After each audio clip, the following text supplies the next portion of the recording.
ايوا السلام عليكم. وتعالوا تشوفوا واحد الظاهره، واحد الضحكه، واحد المصيبه اللي وقعت في مدينه ساله. بنت العمده ديال مدينه ساله دارت الجنازه للمشة ديالها.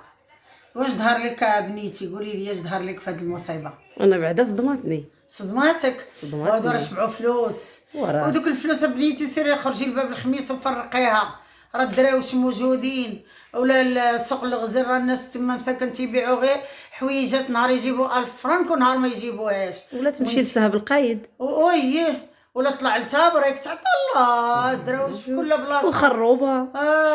فين ما مشيتي، فين ما مشيتي حين بيعات عطا الله بنيتي المساكين. انت ما لقيتي غير المشى، ولكن هذوك الطلبه اللي جاو عندها الصراحه خصهم الحبس. كلشي خصو الحبس ماشي لا غير خصهم الحبس. بناء واحد شبعان فلوس والاخر متبعوه في الري ديالو تيطبل معاه. حشومه عليكم نتوما قاريه القران وكل شيء، ما لقيتو هذاك القران على ما تقراوه على مشى. ايوا قراوها حقيقه، مشى حيوان وكنحترموها، خلقها الله سبحانه وتعالى، ولكن ماشي جنازه كثرت ويتكسروا عليها الفلوس. كثرت الفلوس وباها عمده ما كاينش اللي يقدر يهضر. باها عمده ما كاينش اللي يقدر يهضر، ما كاينش اللي يهضر معاهم، ما كاينش اللي يوقرها، ولا شي واحد مسكين دار عام مخالفه قد هكا غتلقاهم غيجمعوه. هذه راه مخالفه في الدين، ومخالفه في القانون ديالنا الوطني والدولي ديالنا المغرب، مخالفه في كل شيء. هذه راه خالفت كاع القانون المغرب، خالفاته. ويلي شنو هذا الشيء هذا؟ عمرني هادي فكرتني في هذيك اللي دارت عيد الميلاد المعزه. ايوا عقلي ايوا هذيك دارت عيد ميلاد المعزه، وهذه دارت جنازه، وانا غادي نجوج الفكرون ديالي.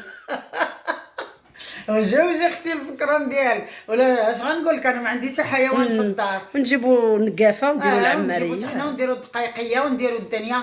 مي بنادم راه حماق، هو باها تيحكم على مدينه من اولها لاخرها ومخلي بنته دير هذا الشيء. زعما عزيزه عليك بنتك والله يخليها لك، ولكن راه ضحكتي فينا الناس، سيرتو سكان مدينه سالا راه ما راضيينش على هاد المصيبه هذه اللي درتو، والله ما راضيين عليها.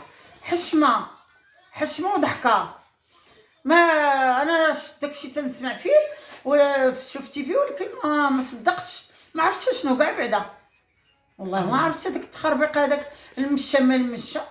قلت انا سيغيان واقيلا بحال ديك المشى اللي قطعوا لها فمها ولا خيطوا لها فمها.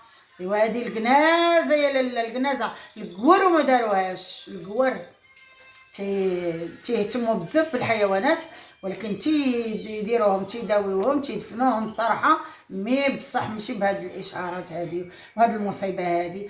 الفلوس بانت عليهم وما مبانتش على الناس الاخرين. والله الا عيب هاد الشيء وحشومه، وعيب وحشومه. هاد المسؤولين ديالنا الكبار تبارك الله اللي بيهم باش غادي البلاد تزيد لقدام، ها هي غتولي غدا اللور. والله يحفظ الله يحفظ.